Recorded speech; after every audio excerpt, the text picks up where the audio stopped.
십자가에 못 박힌 내가 그리스도와 함께 십자가에 못 박혔다라는 것은 옛사람이죠. 옛사람. 그리고 그리스도가 지금 내 안에 살아계셔서 내가 다시 인생을 살아가는 것은 새 사람, 하나님이 원래 만드시고자 하시는 그 모습입니다. 가짜 나는 나는 죄인이라서 사랑받지 못한다. 그래서 사랑받지 못하고 사랑할 수 없고 라는 거기에 사로잡혀 있는데, 예수님이 십자가를 통해서 내가 너를 사랑하고 영원히 사랑한다 라는 것을 이제 확인을 받습니다. 그 다음에 오늘 우리가 읽은 말씀 중에서 나를 사랑하사 나를 위하여 자기 자신을 버리신, 자기 자신을 왜 버려야 되는가? 왜 성자 예수님이 이 땅에 오셔서 왜 우리들한테 자기 자신을 버려야지만 우리는 살아갈 수 있는가? 라는 그 문제를 제기를 해주고 있습니다. 여러분, 우리는 살아가면서 사랑받는 것과 사랑받지 못한다라는 그 느낌을 받는 동시에 어떤 느낌에 자주 시달리는가? 나는 소중하지 못하다라는 것에 많이 느낌을 받습니다. 즉, 나는 여기에 적합하지 못하고 늘 부족하다, 충분하지 못하고 충분히 좀 뭔가를 잘해야 되고 유능해야 되고, 내가 좀 더 나은 남편이나 아내나 특별히 부모나 그러고 싶은데 그러지 못한다는 것에 늘 이제 힘겨워합니다. 누가 얘기해 주지 않아도 그게 하루 종일 우리를 괴롭혀요. 나는 그래서 못났다. 근데 이것이 심한 분들이 어떤 장애를 가지고 있거나 그런 분들이 어떤 느낌을 가지는가? 한 분이 이런 얘기를 했습니다. 장애나 여러 가지 어려움들을 가지면 가족들뿐만 아니라 가까운 이제 친척들, 그 가족들이 배척을 하고 심지어는 버립니다. 그죠? 거기에서 느끼는 그 절망감과 또 여러분, 그분들도 동일한 우리들이 가지고 있는 어떤 소원들이 있죠. 예를 들면 결혼하고 싶다던가 아니면 뭐 배우자와 함께 인생을 살아가고 싶다는 그런 기본적인 갈망이 있는데 이루어질 수가 없습니다. 그리고 항상 일상생활 먹고 마시고 뭐 버스를 타고 여러분들 이렇게 뭐 예배를 드리고 하는 것이 그들에게는 거의 불가능한, 누군가의 도움을 계속해서 받아야 되는 것 아닙니까? 먹는 것도 어떨 때는 우리가 이제 이렇게 건강하게 살다가 입원하거나 아프면 누군가의 도움을 받아야 되잖아요. 그때 느끼는 게 어떤 느낌인가? 나는 무가차하다라는 생각이 들어요. 근데 이분들은 평상시 모든 일상을 누군가의 도움을 받아야지만 하기 때문에 이것이 대단히 어렵습니다. 여러분, 여기서 한 가지 중요한 점이 나옵니다. 사랑을 한다라는 것은 사랑을 받는다는 것과 동의어입니다. 그런데 우리는 사랑을 하는 것은 중요하고 아주 소중하다고 생각하지만 받는 것은 이게 무가치하고 무능함을 얘기한다고 자꾸 생각을 해요. 그러면 사실은 사랑을 하는 건 아니에요. 현대사회가 워낙 유능과 이제 가치를 증명하는 것에 우리가 그런 세상 속에서 살고 있는데, 이게 거짓 세상의 뿌리고 그 환경이라는 것을 기억을 해야 됩니다. 그래서 우리가 태어나면서부터 예수 그리스도 안에 있는 그 십자가가 없으면 평생 어느 것에 시달려야 되는가? 넌 부족하다. 넌 더 열심히 해야 된다. 너 그렇지 않으면 어디 가서 환영받지 못해. 달갑지 않아. 라는 것을 끊임없이 태어나면서부터 나가면 계속해서 그 메시지가 들려요. 그럼 여기서 우리는 거기에 계속 시달리면서 살아가게 되고, 거기서 간신히 뭐 가까스로 하는 사람들은 뭔가 두각을 나타내서 잘하는 사람들은 박수 받고 그러겠죠. 그러나 여러분, 대단히 불안하다는 것을 어제 얘기를 했습니다. 근데 이분들이 끝없는 좌절, 일상에서 도움이 없이는 나는 사람들한테 폐만 준다 라는 것과 함께 앞으로도 나아질 가망성이 없는 거예요. 앞으로 시간이 지나면서 더 도움을 받게 될 것이라는 겁니다. 거기에 슬픔과 비통이 있습니다. 무가치함이 아니라 무가치감이 문제죠. 여러분, 우리가 신앙생활 하면서 신앙으로 들어왔는데도 우리를 괴롭히는 것은 죄책감 뭐 이런 거예요. 무가치함이 아니라 분명히 내가 예수 그리스도 안에서 중요하고 소중한 분이다라고, 소중한 사람이다라고 외치지만 느낌이 안 든다는 거예요. 무가치감이 든다는 거예요. 무가치감, 부적절함 이런 것이 든다라는 겁니다. 쓸모없고 가치가 없다라는 생각이 계속 드는 거예요. 왜요? 그럼 뒤따라오는 것이 있죠. 능력들, 뭐 재력, 뭐 경제력, 무슨 뭐 지적 능력 이런 것들이 없으니까, 그러니까 수치심이라는 것이 여기서 느껴지는데, 수치심이 느껴질 때 여러분 우리는 기쁨을 상실하게 됩니다. 수치심은 뭐냐 하면은 죄책감이란 내가 무엇을 잘못했다라는 행동에 관련된 말인데, 수치심은 더 깊게 들어가서 나는 잘못된 존재다 이렇게 들어갑니다. 그러면 기쁨을 이제 마비시키죠. 내가 부족하고 내가 뭐 하나 제대로 못하는데 나는 그런 기쁨을 누릴 자격이 없어 스스로 박탈을 시킵니다. 나는 사람들한테 폐를 끼치고 내 존재 자체가, 앞으로 더 살아가는 것 자체가 우리 주변의 가족들한테 폐야. 더 우리 신앙인들은 내가 하나님께 무슨 도움이 되냐. 그래서 하나님께, 그러면 여러분 우리는 오래 살수록 더 죄를 많이 짓거든요. 그러면 일찍 급사하는 게 최고예요, 하나님께? 20대 단명하는 게 최고고 10대 때 그냥 예수 믿자마자 바로 가는 게 하나님께는 도움이 되는 겁니까? 그것을 어떻게 견디고 계세요? 근데 이게 예수님 말고는, 예수님 이전에 어떤 누구도 여기서 면제되지는 않았다는, 누구나 다 거기에 허덕여요. 어린아이부터 노년에 이르기까지 이게 점점 취약할수록. 그런데 예수님이 이 땅에 오셔서 세례 요한이 예수님을 이제 앞서서 선포했던 사람인데, 세례 요한도 예수님이 오셔서 하시는 일을 보고 살짝 회의와 헷갈림을 가집니다. 주님, 당신이 정말 메시아입니까? 뭐 하고 있는 겁니까? 묻죠. 감옥에 갇혔을 때. 그때 예수님이 세례 요한한테 메시아됨을 이렇게 얘기를 합니다. 너는 가서 세례 요한한테 이렇게 얘기해라. 맹인이 보며 못 걷는 사람이 걸으며 나병 환자가 깨끗함을 받으며 못 듣는 자가 들으며 죽은 자가 살아나며 가난한 자에게 복음이 전파된다 하라. 여러분, 이 얘기는 무슨 뜻입니까? 맹인이 실제로 보고 하는 기적들을 일으켰지만 그 차원이 아니라 맹인, 못 걷는 사람, 그리고 나병 환자, 가난한 자, 뭐 특별히 여인과 고아와 과부와 이런 사람들은 어떤 사람이에요? 취약한 사람들이죠. 뭔가를 할 수 있는 사람들이 아니에요. 그 자체로 아마 나는 무가치하고 무능력하고 별볼일 어쩌다 이렇게 태어나서 사는 거지만 어쩔 수 없이 죽지 못해 사는 거다라고 생각하는 사람들인데, 그 사람들한테 복음이 전파된다라고 얘기하고 있어요. 이 무가참에 끊임없이 시달리는 사람들, 누구나 다 그렇게 하고 있는데, 이 수치 속에서 기쁨을 전혀 느끼지 못하고 늘 나는 슬프고 비통해하는 사람들이 널려 있다는. 근데 여러분 살다 보면 사는 게 전체가, 여러분의 삶을 전체 놓고 봤을 때 늘 비통함은 언제나 존재하고 있습니다. 그러면 계속 비통하게 살 것인가? 그래서 하나님께서 우리 인간을 구원하시는 방식 속에 우리가 예상하지 못하는 십자가가 있습니다.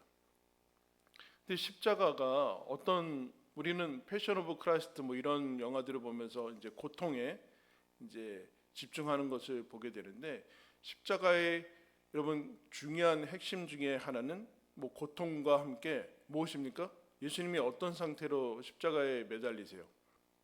다 벌거벗겨져서 매달리게 됩니다. 차마 이 그림이나 그런 쪽에서는 이제 천으로 가리는데, 모든 십자가형은 다 벌거벗겨져서 여러분 매달립니다. 핵심이 뭐죠? 수치를 느끼게 하는 거예요. 수치. 여러분 보세요. 수치는 아무것도 아니다? 천만에요. 육체적인 고통이 없더라도 수치를 느끼며 사람이 살아갈 수 없습니다. 근데 그 수치가 뭐예요? 내가 한심하다, 무가치하다, 나는 잘 못한다, 부족한다. 이게 이 느낌인데, 더 나아가서 어떤 일에 상황에 닥쳤을 때 나는 이것을 할 수 있는 능력이 없다라고 느껴지는 게 수치심이에요.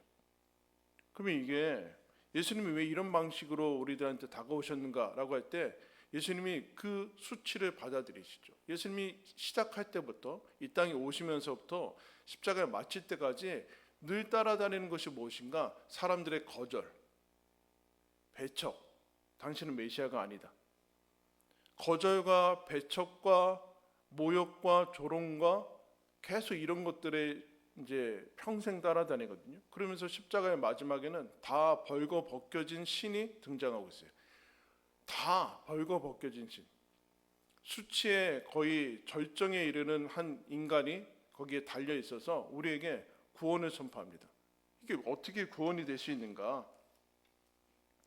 나를 위해서 자기 자신을 버리신 분, 이렇게 얘기를 하는데 이런 얘기를 하는 거죠. 너를 위하는 분이다. 하나님께서 세상에 날 위하는 사람은 없어.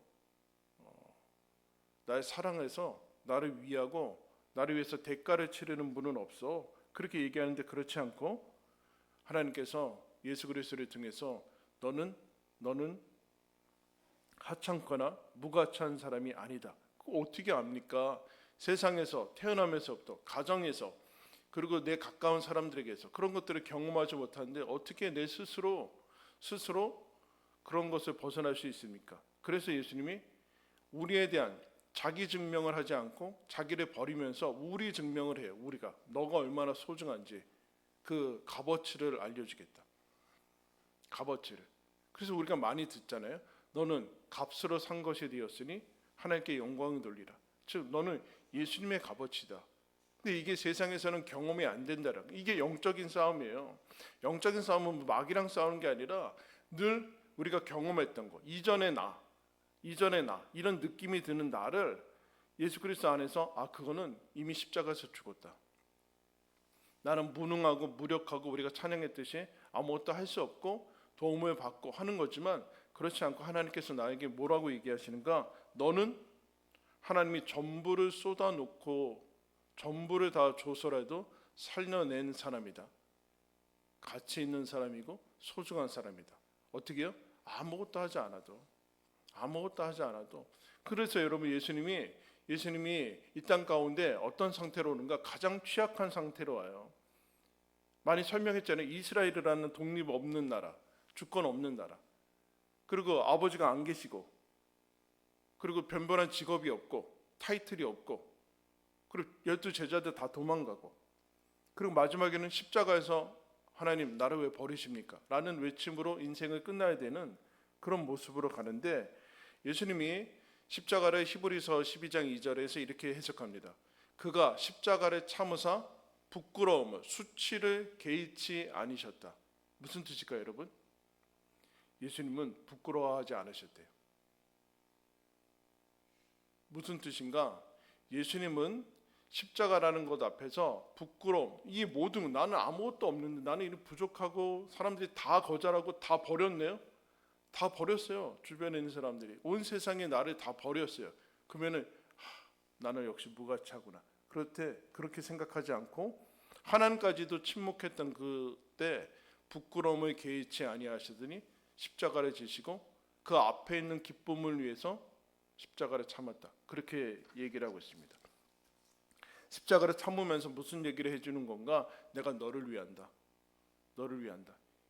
세상이 얘기하는 그 모든 부끄러움은 내가 짊어진다. 너는 더 이상 부끄러운 사람이 아니다. 하나님 앞에 부끄러운 사람, 나는 너를 부끄러워하지 않는다. 혹 부모는, 세상은, 어떤 주변에는 너를 부끄러워하고 달갑지 않아 할지도 모르겠다. 그러나 하나님은 너를 부끄러워하지 않는다. 언제나 소중한 사람이고 언제나 환영받는 존재다 라는 것을 선포하는 것이 십자가의 복음입니다. 주님께서 하나님께서 우리들한테 그 얘기하는 거예요. 내가 천지를 다 동원해서 앞으로 우주에서 너희 인생에서 무슨 일이 생기든, 너가 실패를 하건 성공을 하건 아니면 뭐 질병에 걸리건 건강하건 아니면 무슨 일이 잘 하건 못하건 간에 아무 상관없이 우주에서 무슨 일이 생기든 간에 너는 소중한 존재다. 이 존재를 자기 자신한테, 그게 진짜 나의 모습입니다.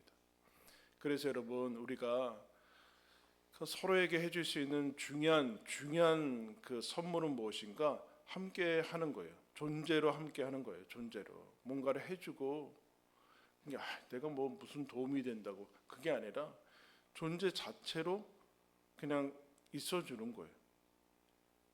근데 여러분, 이게 얼마나 어려워요, 여러분. 존재로 같이 있는 게 얼마나 어려워요, 여러분. 남하고 같이 있는 게 이게 엄청, 그냥 가만히 있는 게 어렵다니까요. 어색해하잖아요. 어색해하고 같이 안 있잖아요. 빨리 가버리고. 네? 누구랑 식사하는 게 이게 얼마나 어색해요, 여러분. 근데 그 같이 있어주는 게 서로의 가치를, 우리가 부족하지만, 우리가 서로 상처가 있지만, 깨어졌지만, 예수님이 죽을 만큼 우리의 죄악들이 있는 사람들이지만 하나님이 우리들한테 너 거기에 속지 말고 그를 부인하고 너는 소중한 사람이고 환영받는 사람이고 하나님이 사랑하는 사람이고 전부를 쏟아놔서 내가 살린 사람이다 라는 이 전폭적인 희생이죠. 자기 자신을 버린 희생이 뭐예요? 세상은 인과관계, 법칙, 이해관계, 플러스 마이너스, 주고 받고 하는 것에 이것이 다 계산적인데 희생은 거기에 이해타산이 없어요. 나는 너를 무슨 부족함이나 유능이나 효용이나 효능성이나 그런 거로 같이 판단을 하지 않는다. 같이 판단 안 돼. 여러분 스스로도 그렇게 생각을 해야 돼요. 그래서 여러분, 사실은 교회 안에서 제일 조심해야 되는 것은 능력입니다. 능력, 재능. 은사가 아니라 재능은 대단히 위험한 상태로 갈 수 있어요. 십자가가 하나님께서 우리들한테 내가 너를 부끄러워하지 않는다. 그래서 주를 믿는 자는 부끄러움을 당하지 아니하리라. 왜 부끄러움이라는 단어를 썼을까? 그 얘기하는 거예요. 주를 믿는 자는 영원토록 하나님이 우리들한테 너는 부족하다, 한심하다, 무가치하다, 좀 더 잘했어야 된다, 그 얘기 하지 않으시고 내 전부를 쏟아 놓으셨다. 너 내 전부다. 이 전폭적인, 제가 얼마 전에 어떤 이제 뭐 노래 가수가 노래하는 걸 봤는데 그냥 일반적인 거 잘하긴 잘했는데 그렇게 뭐 놀랍거나 뭐 그런 놀라운 그냥 잘한다. 그런데 그 밑에 어떤 사람이 댓글을 이렇게 썼어요. 와, 진짜 뭐 이런 표현을 써야 되나, 그 사람이 이 노래를 직접 본 사람은 이번 생에 할 일은 다 했다고 본다. 이 정도야? 와, 근데 어쨌든 그 표현이, 이거를 라이브로 본 사람은 이번 생은 다 했다고 본다. 그렇게 얘기를 하고 있어요. 여러분, 예수를 믿었어요. 예수님이 내 안에 계시대요. 이번 생에 할 일은 다 했다고 봅니다. 예수님이 우리 안에 살아계셔서 세상이 혹 다 버려도, 그리고 우리가 죽음을 통해서 이 땅을 떠나는데 다 모든 것을 놔도 너는 하나님께서 하나님의 아들을 줘서 희생해서 다시 살리신 소중한 사람이다. 이 부족감과 무가치함에 지지 말고 그것을 거부하고, 그 무가치하다는 것은 죽었다. 진짜 너는 하나님 앞에서 아주 소중한 사람이다 라는 것을 본인 스스로도 계속 믿어야 돼요. 계속 밖에 나가서 스스로도 나는 소중하다 라는 사실을 가질 때 그 십자가 안에서 우리에게 주어진 그 기쁨이 드디어 이제 나오게 될 거예요. 그 수치심을 뚫고서 하나님께서 주시는 그 십자가를 통한 진짜 나를 발견하는 기쁨을 여러분, 하나님이 우리에게 허락하셨습니다. 그것을 오늘도 누리며 살아가시기를 축원합니다. 우리 아까 불렀던 찬송